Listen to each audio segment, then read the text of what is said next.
Ngozi Chukwuma lay beside her new husband, Obinna Okafor, the echoes of laughter from their wedding still fresh in her mind. The hotel suite glowed softly, bathed in the flicker of candles, the sweet fragrance of roses filling the air. Her white wedding dress still clung to her. She had been too tired to change after the endless dancing and blessings. The night was everything she had dreamed of, the perfect end to the perfect day. Exhaustion wrapped around her like a blanket, and she drifted into a deep, peaceful sleep. Hours later, she stirred, a strange warmth spreading across her legs. Her eyes fluttered open, adjusting to the dim light, and a cold shiver ran down her spine. She pushed herself up, her heart pounding. The dress she had cherished, the very symbol of her happiest day, was now drenched in fresh, sticky blood. Her breath caught in her throat. Instinctively, she turned to the bed, seeking Obinna's comfort, but he was gone. His phone sat untouched on the nightstand, the screen glowing faintly in the dark. The sheets were a mess, twisted and stained with more blood. Panic began to rise in her chest. She stumbled toward the door, her mind screaming to get help, but the handle wouldn't budge. It was locked from the outside. A soft murmur reached her ears. She darted to the window, pulling the curtains aside just enough to see shadowy figures in the parking lot below. They stood in a tight circle, pointing upward toward her room, whispering in low, urgent tones. A memory flashed in her mind. Earlier that day, her grandmother's wrinkled hand clutching hers tightly. "Do not let him drink the palm wine after sunset," she had warned, her voice trembling. Ngozi had laughed it off as an old superstition, but now the words echoed like a curse. Her eyes scanned the room in desperation. Under the bed, she spotted a torn piece of Obinna's wedding shirt, a strange charcoal symbol smeared across it. Bloody footprints trailed toward the bathroom, and ended abruptly, as if the person had vanished into thin air. Her hands shook. Something was very, very wrong. And she was trapped. Ngozi's eyes flew open, her heart pounding as a strange, uncomfortable sensation crept over her. At first, she thought it was just the heat of the room, but then she felt it, warm, thick, and sticky against her skin. Confused and half asleep, she shifted slightly, her hands brushing over the fabric of her dress. A sharp gasp escaped her lips. Her white wedding gown, the same one she had proudly worn hours ago as she walked down the aisle, was now drenched in deep red. The delicate lace and satin were soaked through, clinging heavily to her body. The smell hit her next, metallic, raw, unmistakable. Blood. Her mind raced, trying to make sense of what she was seeing. She ran her trembling hands over herself, checking for cuts, wounds, anything that could explain it, but she felt no pain. The blood wasn't hers. That thought sent a wave of cold fear down her spine. The room was silent except for the thundering beat of her heart. The candlelight from earlier had died, leaving only the faint glow of the street lamp outside to spill through the curtains. In the dim light, the dark patches on her dress looked almost black, but she knew too well what they were. Her breath grew shallow, her chest tightening as she tried to steady herself. Her thoughts flicked to Obinna. Was he hurt? Was he bleeding somewhere in the room? She turned her head toward his side of the bed, expecting to see him lying there, but dread clawed at her when she found only crumpled, blood-stained sheets. The air in the room suddenly felt heavy, oppressive. Her fingers clenched tightly into the fabric of her dress, her nails digging into her palms as her eyes darted around. Every shadow seemed to move, every creak in the walls made her flinch. The silence felt wrong, unnatural, as if the night itself was holding its breath. Her wedding day had been filled with music, laughter, and joy, but now, in the middle of this endless night, Ngozi sat frozen in a dress that no longer symbolized love, only fear and an unspoken horror she could not yet name. Ngozi's breath came in short, shaky bursts as she slowly turned toward the bed, hoping to find Obinna there, maybe hurt but still within reach. But his side was empty. The space where he had lain hours earlier was nothing but chaos, sheets twisted, pillows tossed aside, and dark stains spreading across the white fabric. Her stomach dropped when she saw it wasn't just on her dress. Blood was smeared deep into the bedding. Her gaze darted to the nightstand. Obinna's phone lay there, the screen cracked from a faint impact, its dim light still glowing. He never went anywhere without it. The fact that it was here meant he hadn't left by choice. Something had happened to him in this very room. She whispered his name into the heavy silence, her voice breaking. No answer. The air felt colder now, as if the warmth from his presence had been sucked away. Her eyes scanned the floor, searching for any sign of him, a shoe, a sock, anything. But there was nothing except a few drops of blood trailing toward the end of the bed and vanishing into the carpet. Her mind was a storm of questions. Had someone taken him? Was he hurt somewhere close by, unable to call for help?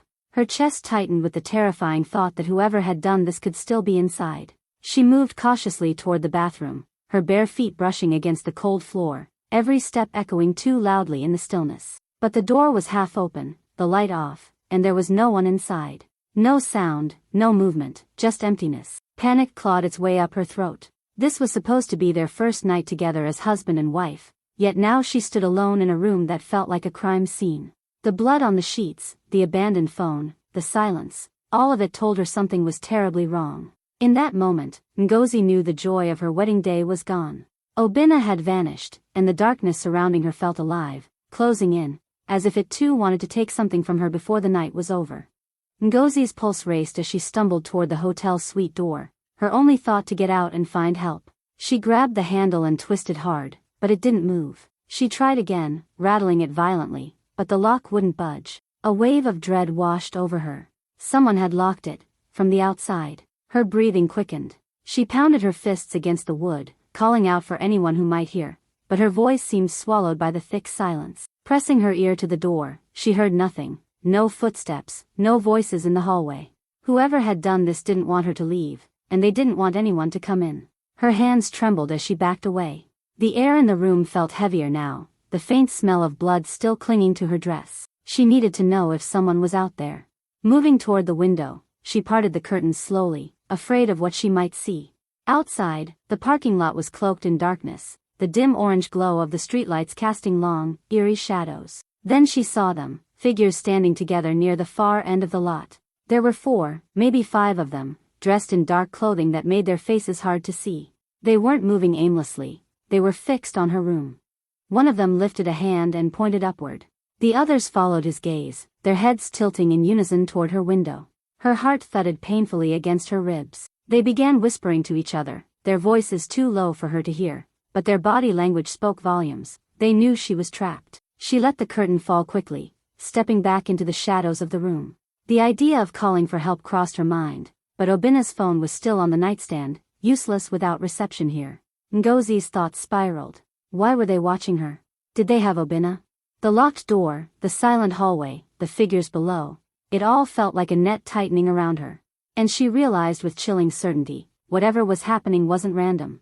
They were here for her. Earlier that day, the sun had been golden and warm, the compound filled with music, laughter, and the smell of roasted meat.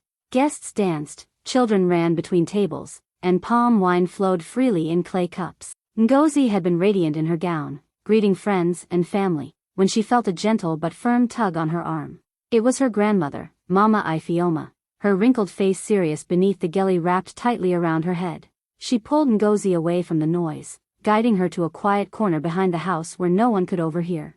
Her voice was low, almost trembling, as she said, "Ngozi, do not let him drink the palm wine after sunset." Ngozi frowned, confused. "Mama, why?" "It's our tradition. The elders will." Her grandmother shook her head sharply, eyes darting toward the crowd. "Just promise me. No matter what happens, keep it from his lips after dark." Her grip on Ngozi's hand tightened, the knotted veins pressing into her skin. Some things are not just superstition. Some things are warnings from those who have seen too much. Before Ngozi could ask more, an aunt called her name, and Mama Ifeoma released her, retreating back into the sea of guests as if the conversation had never happened. At the time, Ngozi had laughed it off. Her grandmother had always believed in strange village stories, spirits in the forest, cursed rivers, and omens in dreams. To Ngozi, it was harmless old age fear. She didn't think about it again, even when Obinna accepted his cup of palm wine as the sun dipped low. But now, standing in the locked hotel suite, her dress heavy with blood and Obinna missing, the memory of her grandmother's words came back sharp and cold. Her voice echoed in her mind, not as a superstition, but as a warning drenched in urgency. Ngozi's stomach twisted. The figures outside, the locked door, the blood, could it all be tied to that one simple act? She gripped the edge of the bed, her hands trembling. For the first time, she began to wonder if her grandmother's fear had been for tradition's sake, or for her life. Ngozi's mind raced as she forced herself to move, scanning every corner of the room for any sign of Obinna. Her hands shook as she dropped to her knees and peered under the bed. In the darkness, something white caught her eye. She reached in and pulled it out, a torn piece of fabric. Her breath hitched. It was part of Obinna's wedding shirt, the one he had worn just hours ago. But it wasn't just ripped. On the cloth, a strange symbol had been drawn in black charcoal. The lines were rough yet deliberate, like something old, something practiced. Her fingers traced the mark, but it sent a chill down her spine. She didn't recognize it, yet it felt dangerous. She set the cloth on the bed and kept searching, her eyes darting over the floor. That's when she saw it, faint, uneven stains on the carpet. Blood. She followed the trail, her heartbeat thundering in her ears. The footprints were small enough to be human but smeared as if the person had been moving in a hurry. They led her toward the bathroom. Every step she took, the marks grew fainter, as though the source of the blood was drying or the person was getting further away. She reached the bathroom doorway and flicked on the light, her breath caught in her throat. The footprints ended just inches inside the tiled floor, and then, nothing. No more stains, no exit window, no hidden door. It was as if whoever had been bleeding had simply vanished into thin air. Ngozi's pulse quickened. She crouched down, pressing her palm against the cold tiles, trying to imagine how this could happen. She searched the corners, the shower, even inside the cabinet under the sink, but there was no trace of Obina, no sign of a struggle. Just the silence pressing in on her from all sides. She backed away slowly, her eyes darting between the torn shirt and the unfinished trail of footprints. Whatever had happened here wasn't ordinary. Something had taken him, and it had left no intention of being found. The shrill ring of the hotel room phone cut through the heavy silence, making Ngozi jump. Her heart thudded as she stared at it, frozen. No one should be calling her here. No one even knew the room number except the hotel staff and Obina. She moved slowly toward the nightstand, her fingers trembling as she picked up the receiver. Hello? Her voice was barely a whisper. On the other end, there was no greeting, no introduction, just a low, deep voice that seemed to curl into her bones. Ngozi, the stranger said, pronouncing her name with chilling precision, you must finish what your mother started, or he will not return to you alive. Her breath caught. What? Who are? The line went dead. She stood there, the receiver still pressed to her ear, listening to the cold emptiness on the other side. Slowly, she lowered it back into place, her hand trembling so hard it almost slipped. Her mind scrambled to process the words. What your mother started. The phrase echoed in her head like a riddle. Her mother. The woman who had vanished years ago, leaving nothing behind but whispers and unanswered questions. The family had always said she disappeared during a journey to visit relatives, but Ngozi had overheard enough hushed arguments to know there was more to the story. Now, a stranger was tying her disappearance to Obina's fate. Her stomach tightened. Whoever this was, they knew about her mother. They knew about her. And they had Obina. She picked up the phone again, quickly dialing the hotel's front desk, but there was no dial tone, just silence. She set it down, her breath uneven. Whoever called her had cut the line. A sense of helplessness pressed down on her, but beneath it, something else began to stir, a desperate determination. She didn't understand the full meaning of the threat, but one thing was clear. If she didn't figure out what her mother had started, she might never see her husband again. And judging by the voice on the phone, she didn't have much time. Ngozi's mind drifted back to the few memories she had of her mother, soft laughter, the smell of hibiscus in her hair, the warmth of her embrace. But the clearest memory wasn't from her childhood. It was of the story she had overheard as a teenager, a story no one was supposed to tell. Her mother had vanished on her wedding night. Just like Obina now, her father had been found unconscious, and her mother was simply gone. No signs of a struggle, no witnesses, no explanation. The family told outsiders she had run away, unable to handle marriage, but inside the house, her name was spoken in whispers, as if even saying it too loud could invite trouble. No one dared discuss it, except Mama Ifioma. Late one night, while the rest of the household slept, her grandmother had called her into the kitchen. The only light came from a flickering kerosene lamp. In that dim glow, Mama Ifioma's eyes were sharp and heavy with secrets. Your mother's disappearance, she began, her voice low, was not an accident. It was the curse. A curse our family has carried for generations. It comes for the women on their wedding night. And if it is not fed, it takes the husband instead. Ngozi had shivered back then, convinced it was just another village tale meant to scare her. She remembered asking what the curse wanted. Her grandmother didn't answer directly, only said, a debt was made long before you were born, and blood is the only thing that can pay it. She had laughed it off at the time, the way young people dismissed the fears of the old. But now, trapped in the hotel room, her dress soaked in blood, and with Obina missing, the pieces were beginning to fit together in a way that terrified her. This wasn't just bad luck or coincidence. It was a pattern, a shadow following her bloodline. And if her grandmother had been right all along, then what happened to her mother was about to happen to her, unless she found a way to break it. Ngozi sat on the edge of the bed, her hands clutching the torn piece of Obina's shirt. The metallic smell around her seemed stronger now, wrapping around her like a warning she couldn't ignore. She looked down again at the blood staining her dress, its dark red patches almost black in the dim light. She had checked herself over and over. There were no cuts, no wounds. This blood wasn't hers. Her grandmother's words, the strange symbol on the fabric, the phone call, they all began to connect into a horrifying truth. This wasn't random. This was a ritual, one her family had been bound to for generations. She remembered the way Mama Ifeoma's voice had trembled when speaking of the curse. The details came back to her now, half-forgotten fragments from overheard conversations. The curse demanded blood on the wedding night, a sacrifice willingly given by the bride's family. If the offering wasn't made, the groom would be taken before dawn, taken by something her grandmother had only called the Watchers. Ngozi didn't know what they looked like, but in her mind, she could almost picture the figures she had seen in the parking lot, silent, waiting, watching. They weren't just people. They were the collectors of the debt, ensuring the curse was fed. Her skin prickled as she realized the blood soaking her wasn't from an injury. It was part of the ritual. It had been placed there for a reason, a signal to them that the sacrifice was underway. But it wasn't complete. A wave of nausea hit her.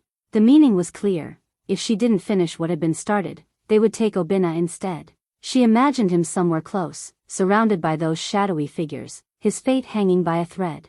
The night felt shorter now, the air heavier. Every second she hesitated brought the Watchers closer. Ngozi clenched her fists, the cold truth settling deep in her chest. Her family's curse had found her.